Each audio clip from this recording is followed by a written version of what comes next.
we list things like MIN, which is a minor subdivision. MRP is a minor change to a subdivision.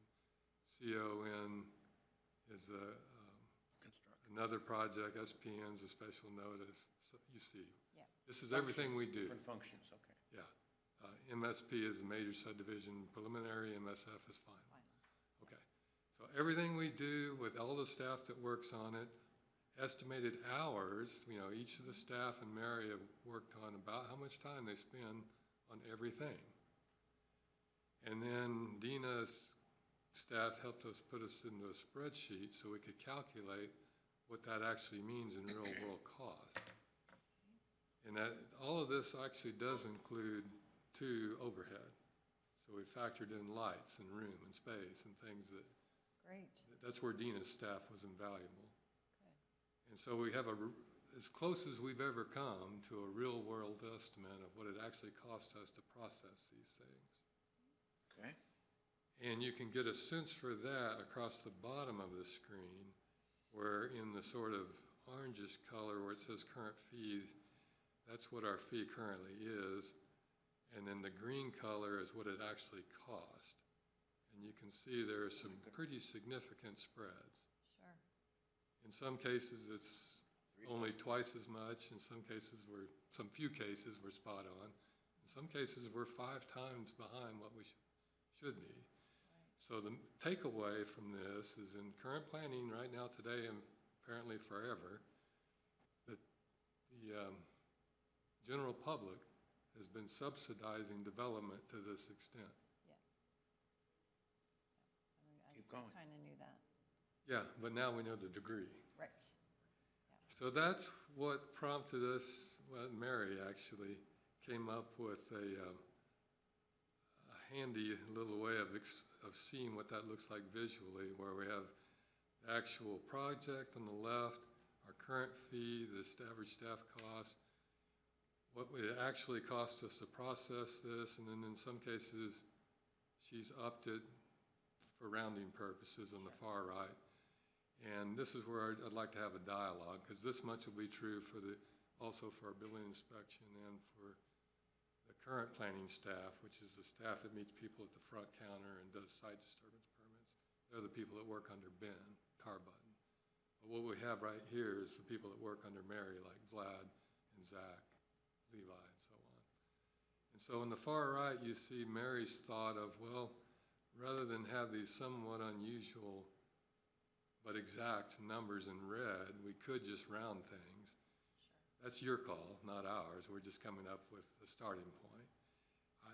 Another option is just go with what's in red, because that's what it actually costs, and the state law will support that. Or it's your call. You can do whatever you think somewhere in between those 2. Okay, so if I look at, for example, I'm just going to pick one. Second line item, and Bill, I'm going to recite this so that you understand. Okay, so basically. No, Chris, I can see it. I'm following on YouTube. Oh, okay, fine. Okay, wonderful. Okay, so if you look at the second line item, it's actually technically 4, but it's the second item, conditional use permit. Your current fee, your average staff cost, and the current fee less the staff cost, and the proposed fee, you're at $1,475. I take it right there, or $1,500. If you can't go to $1,500 because of some legal prohibition, then $1,475. We really shouldn't do more than under state law than it actually costs. Then that's fine. Go to cost. And yeah. Go to actual cost. Which would be, like you say, that green column. Yeah. If the taxpayer has been subsidizing this effort for years and years, we need to make it right. And if that means a 3, 4, even 5-fold increase, so be it. And I know for a fact that the building community is fine with that. I haven't heard that so much from the development community, the people that do subdivisions and so on and so forth. But again, I'm shaking my head because I see the prices. They've gotten a free ride, if you will. Sorry, yeah, you're right. I'm fine with just going with what it costs and not rounding or anything like that. Yeah, fine. Okay. Well, that actually makes it Yeah, very easy. same with me. I think that's a very good idea to get these fees where they belong, so we recoup our costs, so they're not being subsidized by the taxpayer. Absolutely. So our next step is we'll take these numbers, roll them into an ordinance that Pat will write, and we'll get that in front of you as soon as we can get it noticed. But let me just finish a thought on two similar circumstances. Let's see. Building is a different animal, if you will, because unlike planning, where we have predictable, known process that always happens the same way every time. Building inspection, not so much. Here's some examples. We issue a building permit this year. The owner decides that all they're going to do is pour the foundation. That's the only inspection we do. So that's one of 12 inspections we'll ultimately do before that project comes to fruition. So John was the one that had the hardest time working with Dina's staff to figure out, what do we do with that? Right. And where we finally landed was we look at what our actual costs are per year, and then what our revenues have been, and in this case, projected revenue. And where we landed was that we're taking in a lot more money than we think it cost us, even considering the overhead, with one exception where John recommends, and I agree because I've looked at the numbers, that we actually reduce fees is going from a 60% to a 50%. Let me back out of here and find his memo. I think this might, no, that's Ben's memo.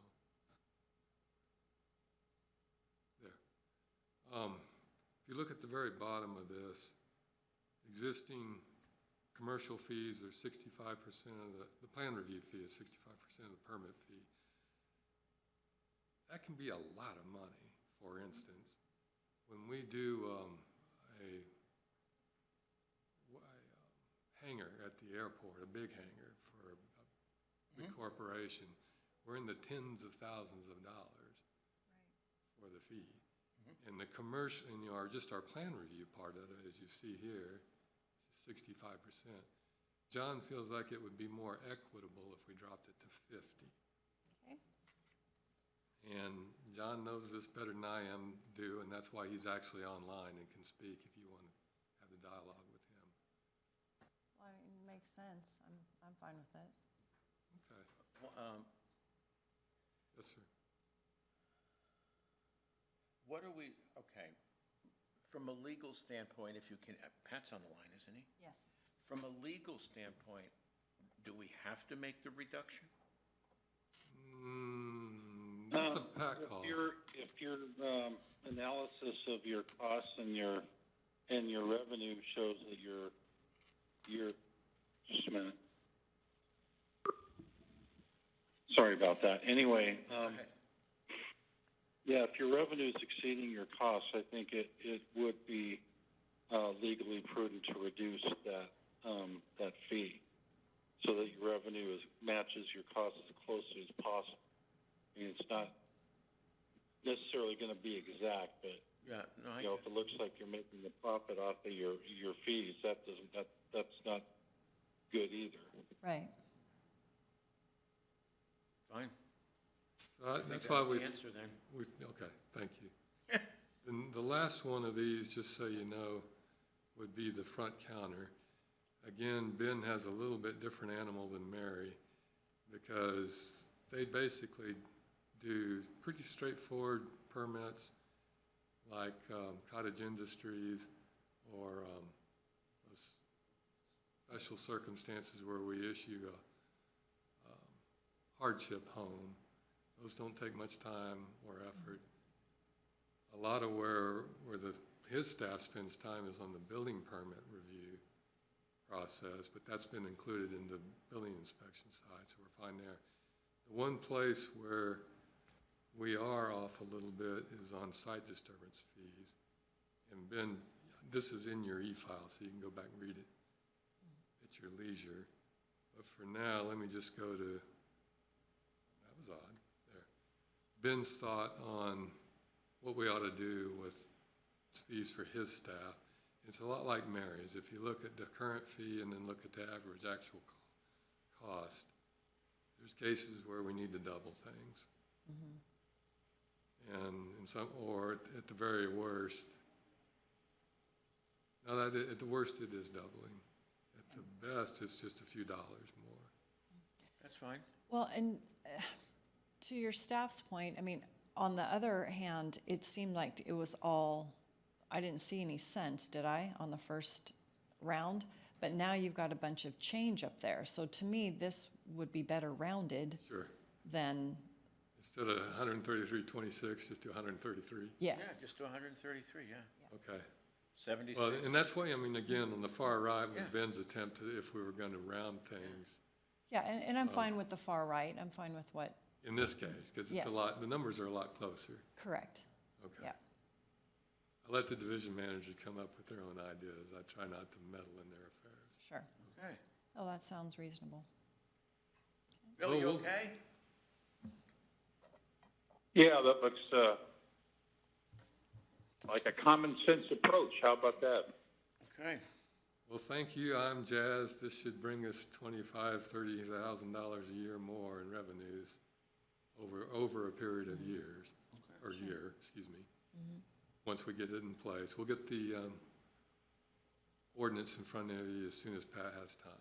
Sure. Fair enough. So, okay, so that concludes item 1, yes? Yes, sir. Okay, item number 2, which is our final item on the development update.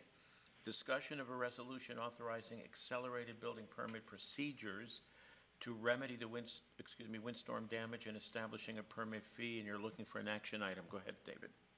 In your packet and on the screen is a resolution that Pat put together that's very similar to the one we did in 2015, which turned out to be very popular. Let me just back up and give you a little context.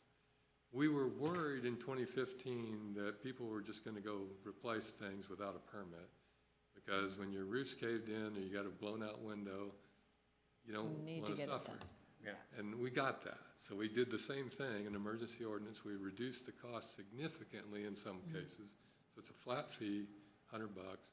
The real encouragement there is it gets people in the door. They tell us what they're going to do, and we know about it, and we give them a building permit. And it's an expedited process. They jump right to the front of the line because these things tend to be very simple. Right. Like even when a tree is blown through the roof of a house and crashed in to a large part of it, you still know that there's going to have to be framing, on the sidewalls, there's going to have to be trussing, Right. the roof decking's going to have to be redone. These are all simple things that you can usually look at and knock out in an hour or so. And so that's why building staff was perfectly fine with this in 2015. We're suggesting it again now for exactly the same reasons. Sure. I'm good with it. Makes sense. Bill? No problem at all. The resolution looks good, and it's a good idea to get it done. So can we put it on the business meeting? Or, Let's ask Pat. I think Can we? Actually, that was put on as an action item on this agenda. So you could sign Okay. it today. there's just no resolution number on our agenda. Oh, You have one?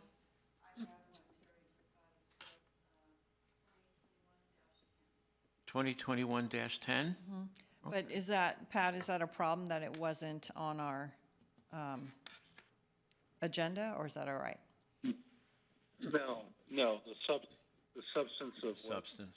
the discussion was going to be about is on there, so I don't have a problem with that. We can fill in the resolution number whenever. Okay, Okay, fair enough. sounds good. Okay then, motion. I move that we approve Resolution 2021-10, authorizing accelerated building permit process with a reduced permit fee. I second the motion. Aye. Aye.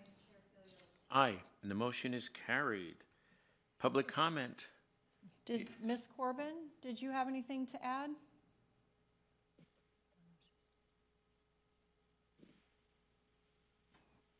She might have been here for the first one, I wonder. I guess not. Okay, then. Hearing none, the time is 9:25 and the meeting is adjourned. Thank you, everyone.